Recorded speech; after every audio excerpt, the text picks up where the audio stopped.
मैं +1 +2 और IIT की तैयारी कराता हूँ। यदि आपको मेरे वीडियो लेक्चर में कोई भी डाउट है तो आप मुझे इस नंबर पर कॉल कर सकते हैं या व्हाट्सअप कर सकते हैं। यदि आपका मैथ्स के क्वेश्चन नहीं निकल रहे हैं तो उन क्वेश्चनों की पिक लो और मुझे व्हाट्सअप करो।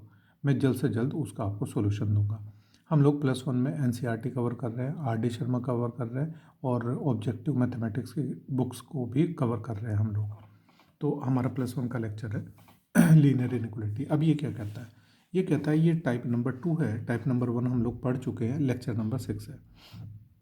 2 में क्या पहचान है कि इसके जो राइट हैंड साइड है, ये लेफ्ट हैंड साइड है, राइट हैंड साइड है। राइट हैंड साइड पर कांस्टेंट दिया हुआ है, आप यहाँ सब जगह देख सकते हो राइट हैंड साइड पर कांस्टेंट है। और लेफ्ट हैंड साइड पर न्यूमरेटर और डिनोमिनेटर में एक्स दिया होगा। इसकी ये पहचान है। अब हम क्या करेंगे, इन क्वेश्चनों को सॉल्व कैसे करेंगे उसका वर्किंग रूल देखिएगा अभी आप यहाँ पे।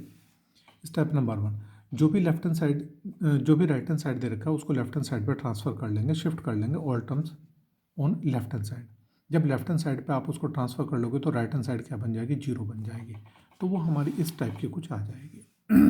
अच्छा, ये फॉर्म कैसे आएगी? ये फॉर्म तब आएगी जो लेफ्ट हैंड साइड पे जो आपने वैल्यू को ट्रांसफ़र किया है उनको फिर आप एलसीएम ले लोगे यानी सिंप्लीफाई कर लोगे। तो स्टेप नंबर 2 में लेफ्ट हैंड साइड को सिंप्लीफाई ही करना है। स्टेप नंबर 3 क्या कहता है? स्टेप नंबर 3 कहता है, बड़ा इंपॉर्टेंट है, make the coefficient of x positive in numerator and denominator. Numerator और डिनोमिनेटर में जहाँ भी एक्स आएगा उसका जो कोफिशिएंट है वो पॉजिटिव होना चाहिए, नेगेटिव बिल्कुल नहीं होना चाहिए। अगर वो नेगेटिव है तो हम उसको पॉजिटिव बना लेंगे। ठीक है जी। स्टेप नंबर 4, अब हम क्या करेंगे, पुट करेंगे न्यूमरेटर को 0 और डिनोमिनेटर को 0। शॉर्ट में न्यूमरेटर को मैं NR से डिनोट कर देता हूँ, डिनोमिनेटर को DR से डिनोट कर देता हूँ। उनको 0 पुट करेंगे और जो वैल्यू हमारी एक्स की आएगी वो वैल्यूज़ क्या कह लेंगे, क्रिटिकल पॉइंट। ये बड़ा इंपॉर्टेंट पॉइंट है, क्रिटिकल पॉइंट। अब क्या करेंगे स्टेप नंबर 5 में, plot critical points on a real line. एक रियल लाइन बनाएंगे और उस पर जो हमारे क्रिटिकल पॉइंट्स हैं उनको प्लॉट कर लेंगे। और जो रियल लाइन है वो कई सारे छोटे छोटे पार्ट में डिवाइड हो जाएगी। फिर उसके ऊपर पॉजिटिव और नेगेटिव मार्क कर देंगे। पॉजिटिव नेगेटिव कैसे मार्क करेंगे अभी बताते हैं नेक्स्ट क्वेश्चन पे। अब ये हमारा एक क्वेश्चन है, इसको सॉल्व करना है। तो ये सबसे इजी टाइप ली है अभी हमने 2 की भी, बिकॉज यहाँ पे कांस्टेंट नहीं दिया। अगर कांस्टेंट दे रखा होता तो उसको हम लेफ्ट में ट्रांसफर करते, तो स्टेप नंबर 1 की तो जरूरत ही कुछ नहीं रहेगी ट्रांसफर करने की। दूसरी बात रही, स्टेप नंबर 2 कहता है कि सिंप्लीफाई करो ट्रांसफ़र करने के बाद। तो जब हमने ट्रांसफ़र ही नहीं किया तो सिंप्लीफाई मुझे कुछ दिखाई नहीं दे रहा है, यहाँ पे सब सिंप्लीफाई फॉर्म है दे रखी है। अब स्टेप नंबर 3, स्टेप नंबर 3 क्या कहता है? स्टेप नंबर 3 कहता है the coefficient of x should be positive in numerator और डिनोमिनेटर। ये मेरा पूरा क्वेश्चन था। तो मुझे एक्स के साथ में 1 दिखाई दिया और 1 भी पॉजिटिव है, ये 1 दिखाई दिया, ये भी 1 पॉजिटिव है। तो मेरी यहाँ भी कोई दिक्कत नहीं है। स्टेप नंबर 3 भी मेरा कंप्लीट है। अब स्टेप नंबर 4, स्टेप नंबर 4 कहता है कि न्यूमरेटर और डिनोमिनेटर को 0 पुट कर लो। न्यूमरेटर इज इक्वल टू 0, तो हमारा न्यूमरेटर दे रखा है x-3, this is the numerator. मैंने उसको 0 पुट किया, x की वैल्यू आ गई। डिनोमिनेटर को 0 पुट किया, x-5 is equal to 0, x is equal to 5। तो ये जो 2 पॉइंट बने ये क्रिटिकल पॉइंट्स बने। अब यहाँ पे इंपॉर्टेंट पॉइंट ये है कि जो ये मेरा क्वेश्चन दे रखा है, तो आप जानते होंगे, आपको पता है कि कभी भी डिनोमिनेटर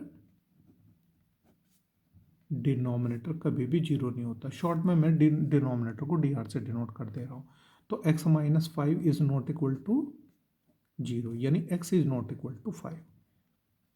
यहाँ पे x 5 के इक्वल कभी नहीं होगा, और जब x 5 के इक्वल नहीं होगा तो आगे मुझे स्टेप जरूरत पड़ेगी, तब हम इसको यूज़ करेंगे। इसका क्या कंसेप्ट होता है? अब हमने क्या किया, हमारे 2 पॉइंट आए, क्रिटिकल पॉइंट 3 एंड 5, और ये एक रियल लाइन है माइनस इन्फिनिटी से प्लस इन्फिनिटी, और ये दोनों क्रिटिकल पॉइंट को मैंने यहाँ पे प्लॉट कर लिया 3 एंड 5। देखो अभी मैंने आपको बताया कि x is not equal to 5, कभी x 5 नहीं हो सकता। तो इसका मतलब हम यहाँ कभी डिनोमिनेटर में 5 नहीं रख सकते। अगर डिनोमिनेटर में 5 रखोगे तो डिनोमिनेटर 0 हो जाएगा, और 0 से डिवाइड वैलिड नहीं है। तो यहाँ पे हम लोगों ने क्या लिया, होल ले लिया, यानी हमें 5 को काउंट नहीं करना। जहाँ नॉट इक्वल आ जाता है यानी होल, यानी इस 5 को हमें काउंट नहीं करना। अब 3 पे हमने क्यों होल लिया है? बिकॉज जो ये हमारा क्वेश्चन दे रखा है, यहाँ पे कहीं भी इक्वल का साइन नहीं दे रखा है। अगर वो इक्वल का साइन नहीं आएगा तो न्यूमरेटर जो दे रखा है, जो न्यूमरेटर की वैल्यू 3 दे रखी है, ये इसको भी हम काउंट नहीं करेंगे, इसलिए हमने होल लिया का, इसको काउंट नहीं करना। तो यानी यहाँ भी जो होल का मतलब हो गया, इनको काउंट नहीं करना दोनों को। और जब हम ब्रैकेट लगाएंगे तो इन दोनों जगह ओपन ब्रैकेट आएंगे, और यहाँ पे माइनस इन्फिनिटी प्लस इन्फिनिटी पे पहले से ही हमने बता रखा है कि ओपन ब्रैकेट आते हैं। तो नोट दिस पॉइंट कि डिनोमिनेटर कभी जीरो नहीं हो सकता, तो x नॉट इक्वल टू 5 यानी नोट काउंटेबल। जब काउंट नहीं करना तो हमने ये होल दे दिया, यानी एक तरीके से मैंने एक छोटा सा गड्ढा बना दिया कि हमें इस चीज़ को यूज़ नहीं करना भाई यहाँ पे, ठीक है ना। 3 को भी हम यूज़ नहीं करेंगे क्योंकि क्वेश्चन के अंदर इक्वल का साइन नहीं दिया हुआ है, ठीक है जी। अब आगे देखते हैं क्या इसकी वैल्यू। अब जो मेरा क्वेश्चन है वो मेरा क्वेश्चन दे रखा था कि x-3/x-5 वो क्या होना चाहिए, ग्रेटर देन 0 यानी पॉजिटिव होना चाहिए। अब मेरी पॉजिटिव कहाँ कहाँ आएगी वैल्यू, मेरी पॉजिटिव यहाँ दो जगह वैल्यू आएगी, -∞ से 3 और यूनियन 5 से इन्फिनिटी। ये कैसे आएगी अब मैं आपको पीछे बताता हूँ। देखो जी, अब मेरी ये रियल लाइन ले रखी है। अब रियल लाइन पे प्लस माइनस और प्लस कैसे डिसाइड करते हैं, देखो हम सबसे पहले राइट हैंड साइड से स्टार्ट करते हैं। ये राइट हैंड साइड है,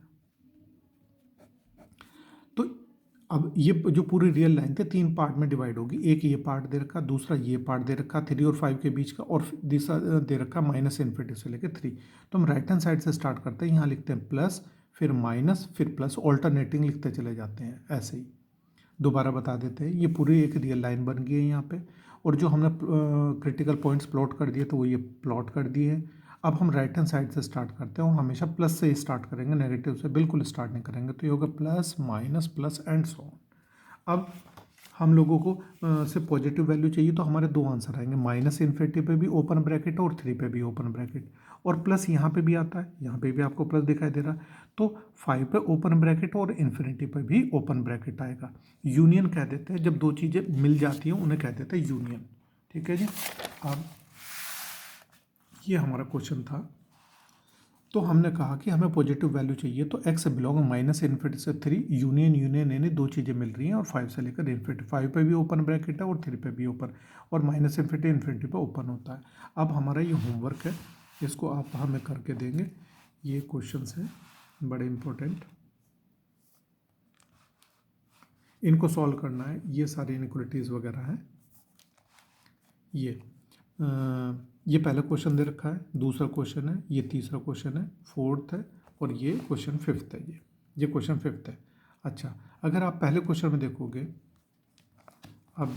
अगर आप पहले क्वेश्चन में देखोगे तो कहीं भी इक्वल का साइन नहीं है, तो जो यहाँ से x की वैल्यू आएगी और यहाँ से x की वैल्यू आएगी उस पर भी हमें होल ही लगाना पड़ेगा। सिमिलरली यहाँ कहीं भी इक्वल का साइन हमें नहीं दिया हुआ है, तो सब जगह हम क्या रखना पड़ेगा, होल ही रखना पड़ेगा। बिना होल के हम लोग नहीं सॉल्व कर पाएंगे। Thank you ji.